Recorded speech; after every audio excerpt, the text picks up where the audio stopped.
el tiempo que tengo, algo en lo que llevo metido unos 30 años aproximadamente. Hoy en día el mindfulness es algo que está muy de moda, es algo que, bueno, pues que es muy conocido, sobre todo por los grandes descubrimientos de la medicina, que exploraremos algunos. Pero es algo verdaderamente antiguo, en el sentido de que como iremos observando y descubriendo, es el resultado de una investigación muy profunda hace montones de años, que la ciencia médica en los últimos 30 años sencillamente ha mostrado, no ha demostrado su valor, porque ese valor se ha demostrado a lo largo de muchos siglos, ha mostrado por qué se produce ese valor. El doctor Benson fue mi primer maestro y fue el primer científico a nivel mundial que se interesó por el mindfulness. El Occidente rechazaba todo lo que es la meditación. El origen de la palabra mindfulness es del lenguaje Pali. Pali es el que hablaba Buda, aunque muchos escritos están en sánscrito, su lenguaje coloquial, igual que el de Cristo, era el arameo, el de Buda era el Pali. Pali es Sati, y Sati quiere decir estar en el presente para ver las cosas como realmente son, no como te parece que son, como realmente son. Por ejemplo, esta mesa, ¿verdad que la vemos como sólida? Esta mesa fundamentalmente es hueca, pero eso la percibimos como sólida. ¿Por qué? Porque los átomos, para que os hagáis una idea de lo que es un átomo tendría, si hacemos una comparación, un átomo sería un balón de reglamento colocado en el centro de Londres, y la corteza, que fundamentalmente es un espacio vacío con algún electrón dando vueltas, sería todo Londres, una ciudad que tiene 50 kilómetros de diámetro. Entonces, fundamentalmente hueco, pero en nuestra percepción lo vemos como sólido. Bien, entonces, el doctor Herbert Benson fue el primero que se interesó, porque casi nadie en la ciencia, en el mundo de la ciencia, se interesaba por esto, que era budismo, taoísmo, zen, cosa de, bueno, de gente que les encanta el incienso, las panderetas, las campanillas, tin, tin, tin, tin, tin, no sé qué, el rasurado de pelo, etcétera, etcétera. Dijo, ¿y si hubiera algo más? Y este hombre, ¿por qué le interesaba saber si había algo más? Porque él estaba muy preocupado con sus enfermos. Él, como cardiólogo muy reconocido en la Universidad de Harvard, se encontraba con el problema de que había muchas personas que tenían hipertensión arterial y que la medicación no era suficiente. De repente se enfadaban con alguien y se disparaba su tensión. Y claro, si te dispara mucho la tensión, ese es el problema que puedes tener. Que te rompe un vaso sanguíneo, en fin, un infarto, un ictus, lo que sea. Dijo, tiene que haber otro sistema. A ver, ¿qué pasa cuando uno se hace una pregunta e insiste en su pregunta? ¿Qué pensáis que pasa?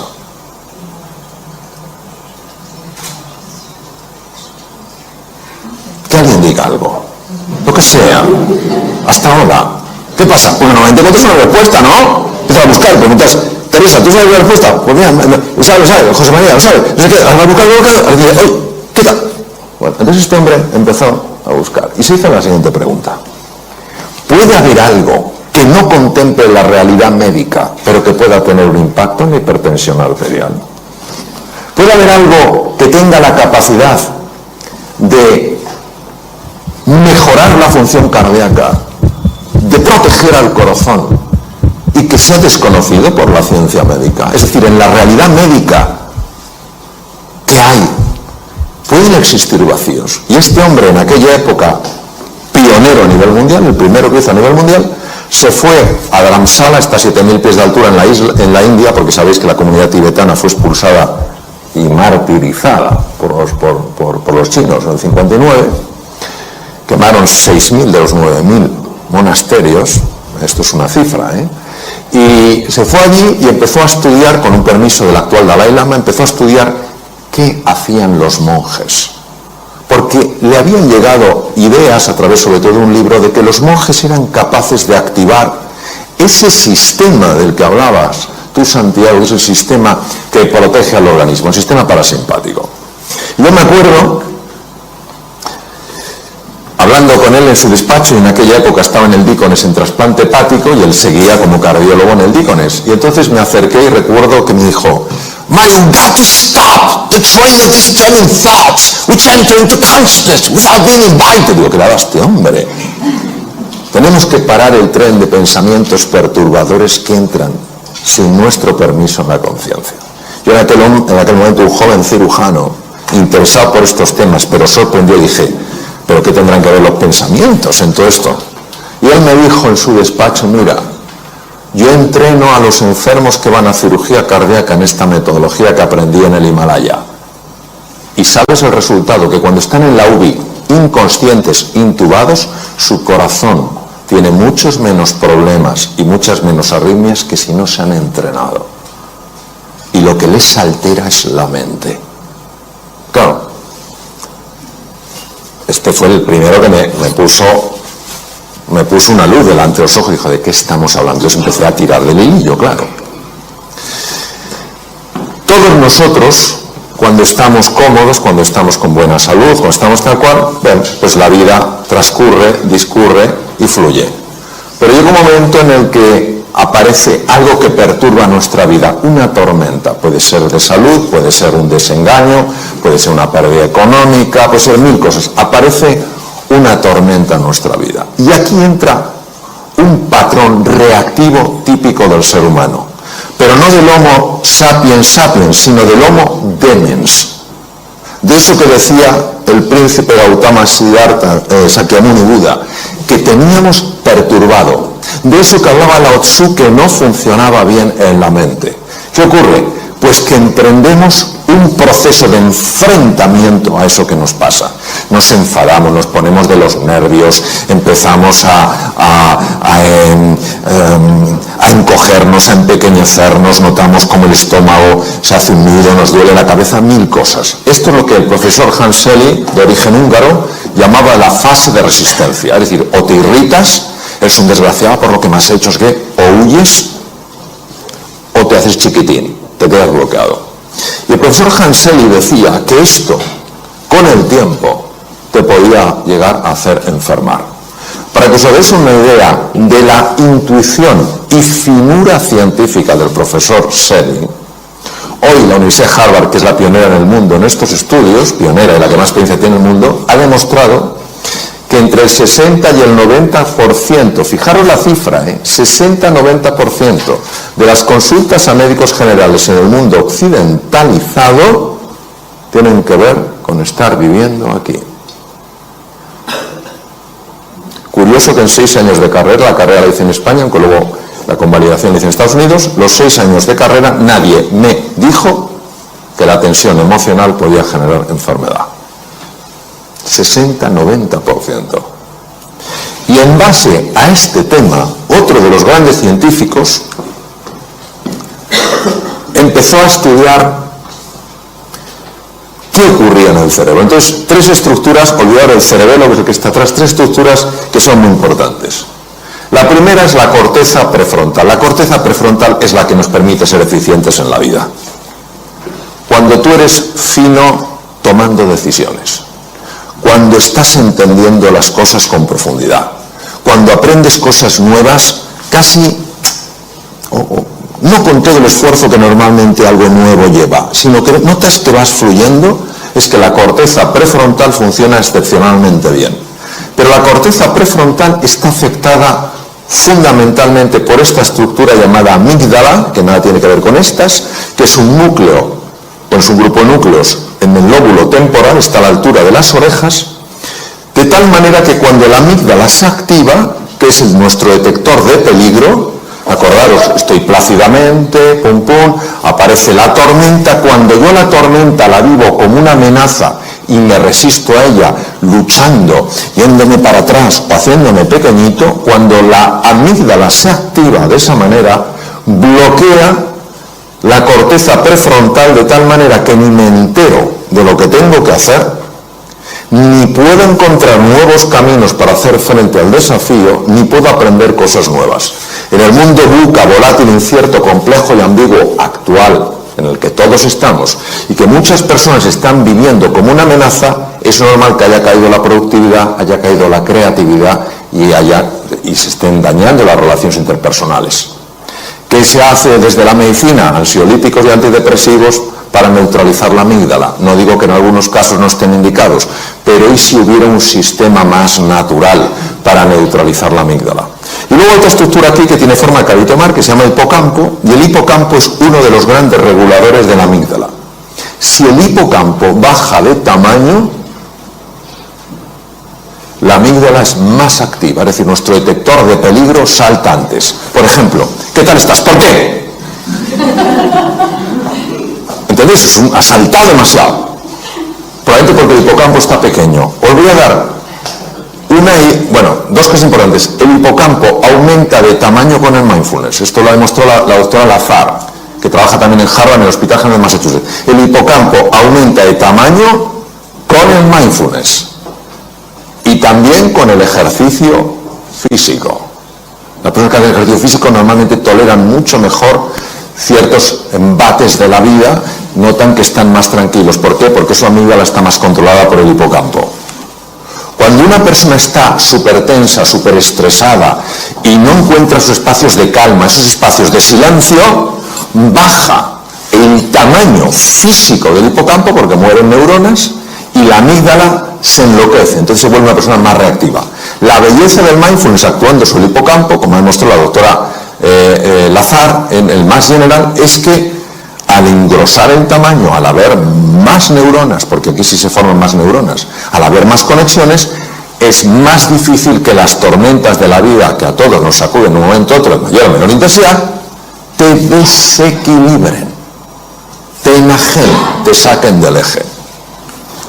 ¿Qué es lo que pasa? ¿Qué es lo que descubrieron sobre todo Buda y Lao Tzu? Descubrieron que la mente está enferma. Y como la mente está enferma, se impone al mundo real.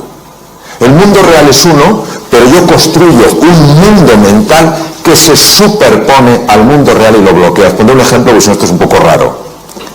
Hace 500 años el mundo ¿cómo era? ¿Plano o redondo? Alguien que es muy así dice yo, igual. Igual. Vamos, ¿quién piensa en todas las salas que hay? Que levante la mano quien piense que hace 500 años el mundo era plano. Muy bien. Que levante la mano quien piensa que el mundo era redondo. Muy bien. Vamos a ver. Es que todos tenéis razón. El mundo era redondo, siempre lo ha sido. Desde hace 10.000 millones de años la Tierra es redonda. No tiene forma de huevo. No es un plato, es redonda. Pero vivíamos como si fuera redonda. No, vivíamos como si fuera plana. El mundo real era redondo, el mundo mental era plano. ¿Cuál se impone? El mundo mental. Nadie, salvo Colón, se atrevió a cruzar aquello que era el límite. Y entonces el que descubrió que el límite era el comienzo. Eso es exactamente lo que nos pasa.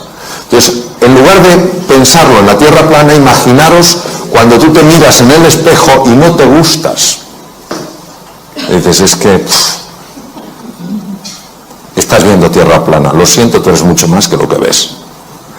O cuando ves damas a tu marido, dices, vaya tripa.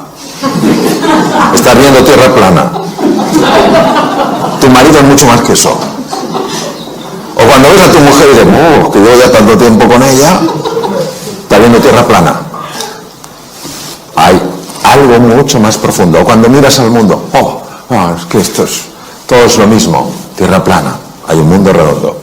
La ventaja del mindfulness es que te ayuda a ver lo que no estás viendo. Por eso la definición de sati es estar en el presente para ver las cosas como de verdad son. ¿Cómo son de verdad? Redondas, no planas. Bien. Este es otro de mis maestros, Judson Brewer, que además toca maravillosamente el violín, y ha descubierto una cosa fascinante. Ha descubierto que tenemos un sistema que nos tiene atontados a todos. Estamos dormidos sin darnos cuenta, y todos conocemos el sistema. El sistema se llama DFN, Default Mode Network, y es el que hace que tú puedas conducir sin saber que estás conduciendo. Esto lo conocemos todos, ¿no? Pero dices, ¿sea posible? O sea, estoy pensando en 1000 cosas y sin embargo, como que el coche va solo, ¿sí? Pues que sepamos que esto aumenta significativamente la posibilidad de tener un accidente. Significativamente. ¿Por qué? Porque ¿dónde no estás? En el presente. ¿Dónde estás?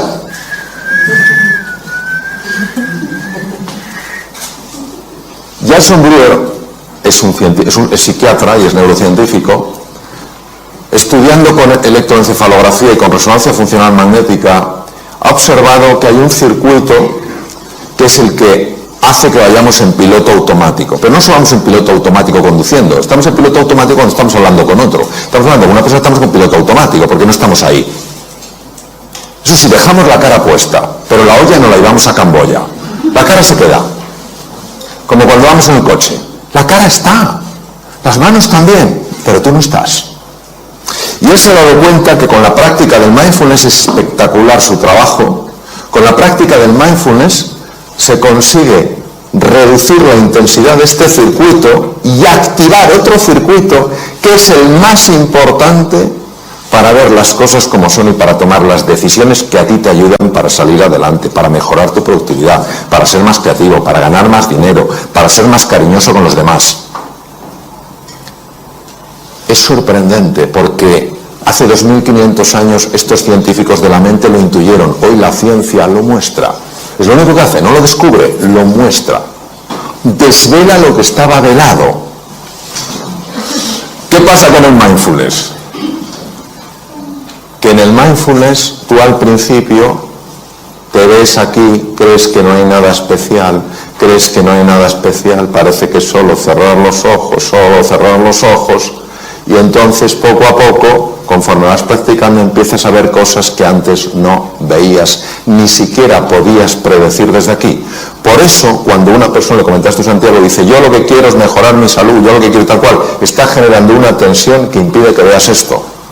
Tú estás andando esto porque quieres conocerte mejor, porque quieres comprenderte más. Y a base de hacer eso, tú vas descubriendo cosas que antes no veías. Otras cosas fascinantes que se ha visto con electroencefalografía es que cuando una persona está estresada, los dos lados del cerebro están enfrentados. No se hablan entre sí, no se quieren. El lado izquierdo, lo comentabas tú, Santiago, el hemisferio izquierdo es un hemisferio, es el de la conciencia ordinaria, es el que te permite estructurar, hacer categorías, utilizar el lenguaje, es el que te permite manejar el tiempo mental, pasado, presente y futuro. El hemisferio derecho es el que está en contacto fundamentalmente con el cuerpo, es la entrada al inconsciente, es un presente continuo, es una sensación de presente eterno, y es donde están los grandes recursos del ser humano. Pero nosotros no podríamos funcionar solo con el hemisferio derecho. De hecho, hay una mujer de Harvard que tuvo una hemorragia en el lado izquierdo, se desbloqueó el lado derecho y ella no quería salir de esa sensación porque era tal paz, tal serenidad, tal calma. Pero finalmente pidió ayuda como pudo porque ya estaba perdiendo la capacidad de poder ver los números porque depende del hemisferio izquierdo. Tardó 8 años en recuperarse, aquella fue una rotura, una malformación arteriovenosa del hemisferio izquierdo. Escribió un libro conmovedor sobre su experiencia increíble, habiendo vivido algo sorprendente. Sin embargo, lo que hemos visto con el mindfulness es que lo que hace no es bloquear el lado izquierdo, sí es verdad que activa especialmente el hemisferio derecho, sobre todo los lóbulos frontales, pero lo que hemos visto es que favorece el diálogo. Cuando una persona está muy tensa, fundamentalmente son ondas muy rápidas, son ondas beta, sobre todo el alto beta, que son ondas de más de 30 hercios, es cuando una persona está, pues eso, en situación de alarma, tal cual. Conforme tú vas sosegándote, cuando vas tranquilizándote, las ondas se van enlenteciendo, se van convirtiendo en ondas alfa mucho más propias del hemisferio derecho, que empiezan también a envolver al hemisferio izquierdo. Se consigue pasar a un patrón, ondas teta, donde la creatividad se dispara, los fenómenos de sanación del cuerpo son mucho más intensos, tanto a nivel físico como mental. De hecho, se utiliza para sanar heridas de personas que algo les ocurrió en la infancia y que no saben lo que es, porque algo en nuestro interior tiene la capacidad de sanar, ya lo decía Hipócrates hace 2500 años, y al ritmo delta es un ritmo muy difícil de conseguir sin quedarte dormido, porque porque solo muy pocas personas lo hacen. Y los monjes muy entrenados, como mi querido amigo y maestro Mathieu Ricard, consiguen algo que se llama gamma, que muy poca gente en el mundo lo puede hacer, que es un tipo de onda que no se conocía que se pudiera producir. Y son personas que están absolutamente en el presente y absolutamente en calma. Y son personas que transmiten algo brutal. Bien. No voy a contar el concepto ontológico que hablabas anteriormente.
Es la ciencia del ser, que es una parte de la metafísica se divide en ontología y teodicea.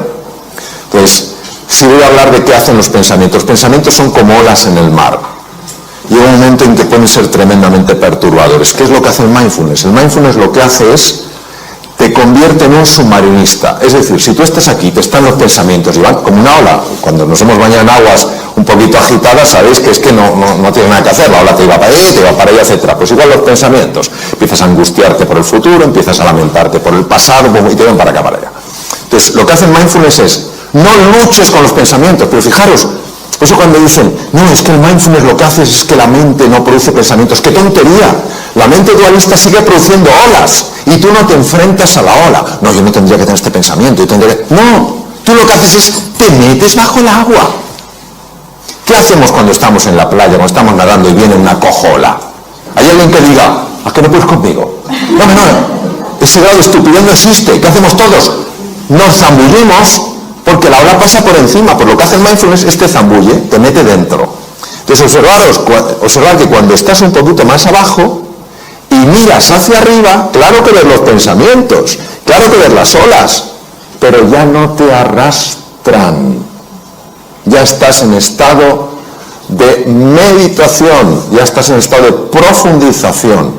Y por eso, como el mundo mental genera tanta distorsión, al estar aquí, empiezas a notar una recuperación, una revitalización que no se puede experimentar arriba. Conforme tú vas entrando, va cambiando el patrón de ondas alfa, ondas teta, ondas delta. Llega un momento en el que empiezas a tocar, y lo digo por experiencia, el fondo del mar. Y cuando tocas el fondo del mar, esto no se puede describir, o sea, se puede describir, pero es algo de tal rotundidad que puede darte una fuerza para tomar una decisión tremendamente difícil. Te puede dar una claridad que no sabes de dónde ha salido, pero que ahora la tienes y antes no la tenías. Es verdad que en el fondo del mar empiezas a ver talentos que no sabías que tenías, y es verdad que empiezas a ver algo que no es agradable de ver, pero que es necesario de ver. Empiezas a ver que algunas de las cosas que más te molestan en la vida las estás provocando tú sin saber que las provocas. Porque nosotros somos todos muy hábiles viendo el efecto de las cosas, pero no viendo la causa. ¿Me entendéis a que sí? Cuando tú lo ves, ¿es una mala o una buena noticia? ¿Qué me decís? José, tú que eres un jurista de primer nivel mundial, ¿el desconocimiento de la ley te exime de su cumplimiento? No. Me decías, pero una pregunta más compleja. Más de mi nivel es lo que doy, José. Bien, pues lo mismo, que tú no sepas que estás causando eso, no evita que sigas experimentando los efectos de eso.